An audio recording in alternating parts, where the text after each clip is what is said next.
Para empezar, ¿quién fue Le Corbusier? Él nació en el año de 1887 en la localidad de Chaux-de-Fonds, en la Suiza francófona, con el nombre de Charles Edouard Jenneret Gris. Él era el menor de dos hijos.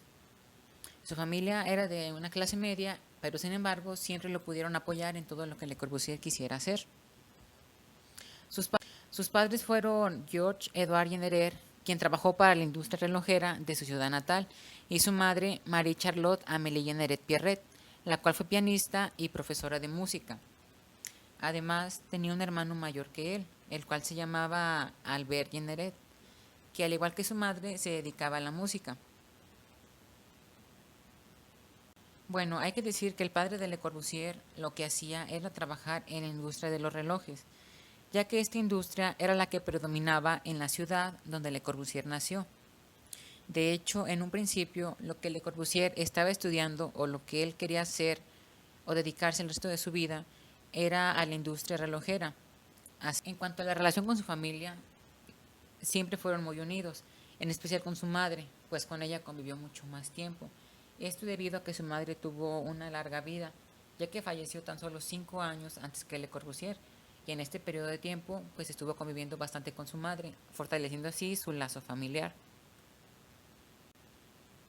La provincia en la que Le Corbusier nació era considerada como marginal y no había muchos trabajos aparte de la industria relojera.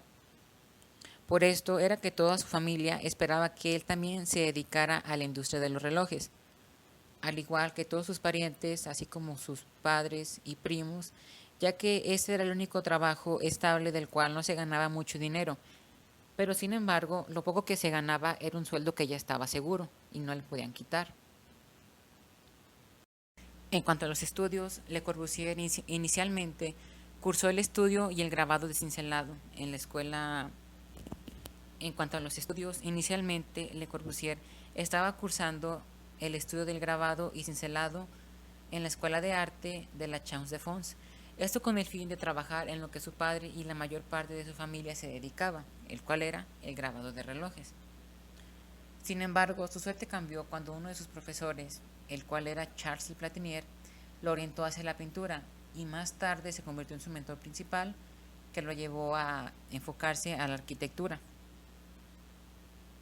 Esta persona, al convertirse en su mentor, al pasar de los años fue quien llevó a Le Corbusier poco a poco a interesarse por la pintura y por el diseño. Y más que nada, él vio el futuro en Le Corbusier y gracias a que esta persona lo estuvo aconsejando y apoyando, es que Le Corbusier se convirtió en la persona que fue. Charles Platinier, su mentor, al ver el potencial, se convirtió en su mentor para guiarlo y aconsejarlo durante la primera etapa de su vida. Durante sus estudios, descubrió que él tenía mala vista, por lo que dejó de lado el estudio de grabado de relojes y decidió introducirse a las artes decorativas. Con este detalle que tenía en su vista, pues se dio cuenta de que la verdad a la industria de los relojes no era para él, ya, ya que pues subsiste no era muy buena y para dedicarse a esta industria hay que tener una vista realmente buena para hacer así un buen trabajo y poder vender más. Estos motivos fue lo que lo introdujo a las artes decorativas.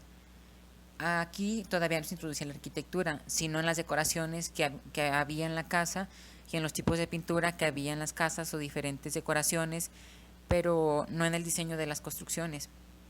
Sin embargo, este fue el inicio del camino que emprendió hacia convertirse en el gran arquitecto que fue. Bajo la tutela de su mentor, Le Corbusier, dibujaba paisajes de una manera geométrica aplicando técnicas que le iban enseñando y tiempo después logró conseguir su primer trabajo en el ámbito de la arquitectura, el cual fue diseñar su primera casa, pues gracias a su mentor es que Le Corbusier comenzó a adentrarse más a la arquitectura, ya que este mentor le miraba un futuro en este ámbito. Así fue como le encargó a Le Corbusier diseñar su primera casa. Esta no la diseñó solo, pero sin embargo contribuyó en gran parte junto con otros arquitectos después de terminar esta obra que obtuvo con la ayuda después de terminar esta obra con la ayuda que tuvo de su mentor Le Platinier, con los honorarios que obtuvo Al edificar esta obra, como ya lo mencioné anteriormente, se fue a recorrer por 2 meses Italia junto con otro compañero, y durante este tiempo de viajes y experiencias, Le Corbusier estaba dibujando las artes decorativas en sus tiempos libres, aunque aquí aún no se le consideraba como arquitecto, pues solo dibujaba las decoraciones que había en los edificios. Claro, sabemos que los arquitectos, además de dibujar, proyectan y edifican y piensan los edificios desde un inicio hasta un fin, y cómo estos edificios contribuirán al desarrollo de la persona. Y pues aquí Le Corbusier no estaba haciendo esto simplemente. Y pues aquí Le Corbusier no estaba haciendo esto. Simplemente dibujaba las decoraciones que él miraba. Después de su viaje por Italia, le aconsejaron ir a Viena, donde estuvo 4 meses y diseñó 2 casas para 2 amigos de su mentor, Le Platenier. Aunque no se encontraba a gusto en este lugar, pues lo sentía como si fuera una prisión, porque pues no tenía amigos, no tenía dónde salir, estaba encerrado, hasta le estaba dando como un tipo de depresión. Así pues, fue como decidió continuar su viaje ahora por París. Ya estando en París, Le Corbusier descubrió a quien se convertiría en su segundo maestro, Agustín Perret, de quien aprendería mucho en los 15 meses que trabajó con él. Aprendió sobre la arquitectura, aprendió que esta arquitectura era más que solamente dibujos y decoraciones. Durante este tiempo en París, podría decirse que fue el tiempo que más influyó en los pensamientos de Le Corbusier, ya que con esta persona que fue Agustín Ferré, Le Corbusier aprendió que la arquitectura no solamente era el diseño y decoraciones, sino que aprendió que era un conjunto de varias cosas, las cuales serían, por ejemplo, funcionalidad de tipos de materiales, utilidad de estos, etc. Y al, y al terminar su viaje por París, decidió ir a Berlín, en donde llegó en 1910. Desde su llegada se dirigió a Peter Behrens para solicitar trabajo en su despacho de arquitectos, trabajo el cual obtuvo, y durante este tiempo trabajó junto a Van der Rohe, a Walter Gropius, quienes se encontraban trabajando también para Peter Behrens. Le Corbusier poco a poco iba agarrando lo más importante de cada uno de sus viajes.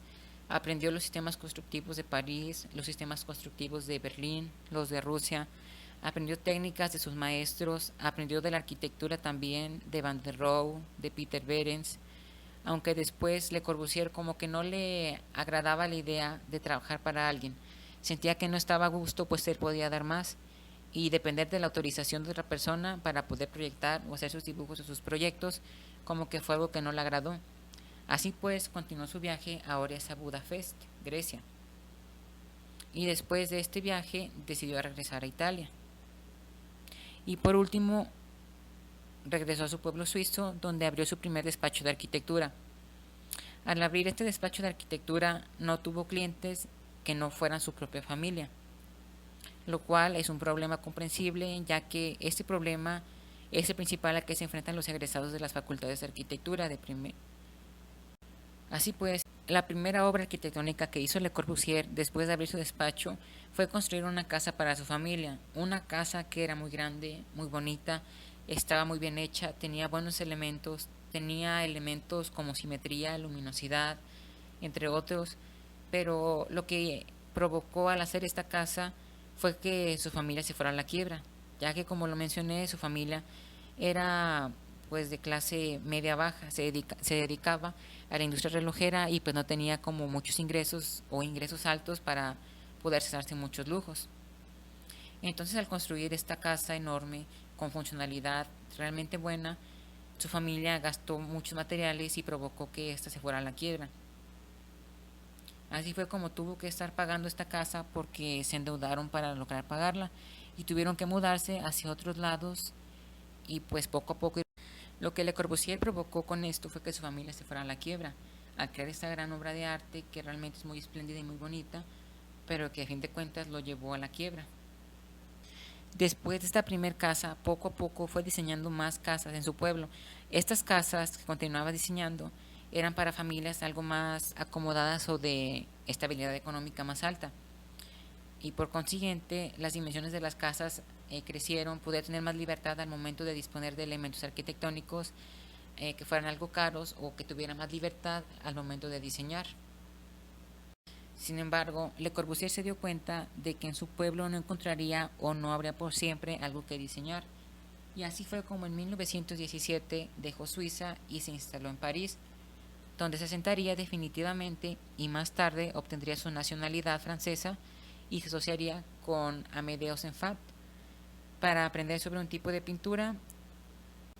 Le Corbusier aquí ya no quería solamente diseñar, sino que quería aprender más cosas, quería aprender sobre diferentes técnicas de pintura, quería aprender sobre cómo la pintura influye en los elementos del diseño y que ésta resaltara una vez estando en la obra.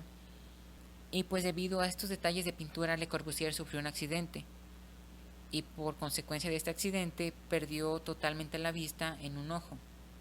Entonces, podríamos decir que él de por sí estaba ciego y perdió la vista en un ojo y otro ojo solamente le servía como a la mitad, pues como que lo desanimó un poco, pero esto no le impidió continuar con sus trabajos de pintura y así fueron aprendiendo tanto uno como del otro y se quedaron con una corriente artística parecida al cubismo. Esta corriente artística se caracterizaba por el uso de formas básicas o de geometría plana con colores, por ejemplo el negro o el azul, el rojo y el amarillo. Y así pues, en el año de 1922, Le Corbusier abrió su segundo despacho de arquitectura y esta vez se asoció con el ingeniero Pierre Jeanneret, el cual también era su primo. Durante este periodo de tiempo, Le Corbusier se reconoció oficialmente como Le Corbusier, palabra la cual significa el cuervo, adaptado del apellido Le Corbusier, que provenía de su bisabuela, esto con el fin de evitar confusiones con su primo. Así pues, con su segundo despacho abierto, sus peticiones para diseñar casas aumentaron considerablemente. Esto porque en París sí era una ciudad más grande y más conocida, pues había más posibilidades para diseñar y Le Corbusier, al ser una persona tan estudiada, al haber aprendido diferentes técnicas arquitectónicas y sistemas constructivos de diferentes partes del mundo, de uso de materiales, y estando en París, Le Corbusier aprendió también sobre el hormigón armado. Este material le ayudó bastante a crear edificios de 2 niveles, que serían de las características principales de la arquitectura de Le Corbusier. Le Corbusier, ya estando en París, digamos que pasó por un tiempo de rebeldía. Conocía más personas, era algo más vago, se daba la vida libre, pues esto con el fin de que él se sentía algo solo estando en París.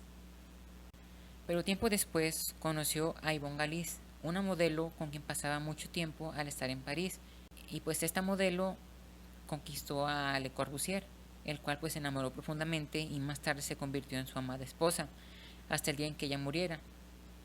Le Corbusier durante mucho tiempo amó muchísimo a su esposa. Decían que Le Corbusier realmente era feliz estando con ella, que Le Corbusier realmente amaba y estaba disfrutando su estadía en París porque pues tenía trabajo, tenía amigos y ahora también tenía una persona a quien amar. Pero Le Corbusier nunca fue conformista y siempre iba en búsqueda de más y más trabajos y a la vez más importantes. Así fue lo que lo motivó a volver a viajar por el mundo, esta vez incluyendo el continente americano en su ruta, con el fin de expandir su nueva arquitectura y en búsqueda de proyectos y trabajos que harían que fuera recordado como uno de los arquitectos más importantes de todos los tiempos. Este objetivo claramente lo logró, y gracias a sus grandes obras arquitectónicas, pero sin embargo, Le Corbusier no se sentía conforme con esto. Él esperaba que le dieran el proyecto de diseñar el edificio de las Organizaciones Unidas. Ay. Sin embargo, Le Corbusier no se sentía conforme con esto, pues él esperaba que le dieran el proyecto de diseñar el edificio de la ONU, la Organización Mundial de las Naciones Unidas. Pero al final no se lo dieron. Entonces como que esto hizo que él sintiera que él se sintiera mal, que sintiera que no era lo suficientemente bueno como para diseñar un edificio. Claro que pues él estaba muy equivocado, pues dejó obras arquitectónicas realmente maravillosas y de una forma muy estupenda, porque combinaba elementos arquitectónicos como el diseño, funcionalidad, a los tipos de materiales, etcétera. Algunos de los puntos de la arquitectura de Le Corbusier: el primero es que los edificios son elevados sobre pilotes, el segundo es la planta libre, el tercero la fachada libre y el cuarto la ventana horizontal. Y el quinto punto es que deberían de tener una terraza jardín. Estos 5 puntos son los que englobaban todo lo que Le Corbusier quería lograr con su arquitectura. Entonces, podemos decir que la arquitectura de Le Corbusier está basada en estos 5 principales puntos. Sin embargo, la tragedia llegó a Le Corbusier al morir su amada esposa y su madre, pues murieron con tan solo un año de diferencia. Su madre falleciendo en 1960 y su amada Yvonne en 1959, lo que lo dejó realmente destrozado, y se dice que en la cremación de su esposa Yvonne una parte de su costilla quedó intacta, y esta parte de la costilla Le Corbusier siempre la llevó en su bolsillo, hasta el día en que Le Corbusier falleció. Y bueno, pues el último día de la vida de Le Corbusier fue el 27 de agosto de 1965, a las 8 de la mañana y desobediendo a las indicaciones de su médico, porque pues Le Corbusier ya tenía una edad avanzada y como todas las personas con edad avanzada tienden a padecer alguna enfermedad, pues Le Corbusier desobedeció a su médico, se desnudó, cosa que era muy común con él, y se adentró al mar. Aquí fue donde encontró su muerte. Unos pescadores lo encontraron y al principio creyeron que había fallecido estando ahogado, pero actualmente se dice que lo que provocó la muerte de Le Corbusier fue un ataque al corazón, y con este ataque pues fue arrastrado por las olas hacia el mar. Hay que mencionar que Le Corbusier pudiéramos decir que es un padre de la arquitectura, pues nos dejó diferentes técnicas arquitectónicas, formas de proporcionar edificios, nos dejó grandes principios y grandes técnicas que hacen que sus estudios y su trabajo sean parte del estudio de la nueva generación de arquitectos.